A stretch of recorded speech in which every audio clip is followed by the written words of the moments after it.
2022-এর পর থেকে কল্যাণ trust and অবসর ভাতা শিক্ষকদের সেই অনুদানগুলো দেওয়া হচ্ছিল না এবং সেখান থেকে প্রায় বেশ কয়েক হাজার কোটি টাকা আত্মসাৎ করা হয়েছিল এবং প্রাইভেট ব্যাংকে দিয়েই সেই টাকাগুলিকে নষ্ট করে দেওয়া হয়েছিল, যেটা 1991 থেকে দেশমাতা সাবেক প্রধানমন্ত্রী বেগম খালেদা জিয়া অবসরপ্রাপ্ত শিক্ষকদের অবসর ভাতা এবং কল্যাণ ট্রাস্টের ব্যবস্থা করেছিলেন।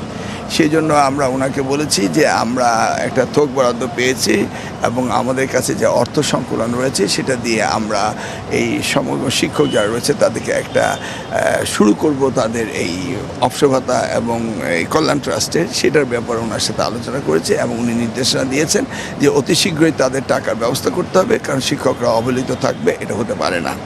টিচার্স ট্রেনিং সম্বন্ধেও তিনি জানতে চেয়েছেন, কারিগরি শিক্ষার ডেভেলপমেন্ট সম্পর্কে জানতে চেয়েছেন, আমাদের বই ছাপানোর ব্যাপারে জানতে চেয়েছেন, বিবিধ অনেক বিষয় রয়েছে। তবে আমরা এই দু একদিনের মধ্যে একটি প্রেস কনফারেন্স করবো আপনাদের সাথে, ইন ডিটেলস আমরা বলবো।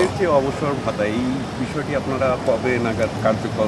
সেটা আমরা শুরু করেছি কাজ, আমরা যে কোনো সময় মাসখানেক সময় লাগবে, তারপর আমরা একটা আনুষ্ঠানিকতার মধ্যে দিয়ে তাদের আবার পুনরায় 2022 থেকে যে পাইনি তাদেরকে আমরা আংশিক দিয়ে হলেও শুরু করব।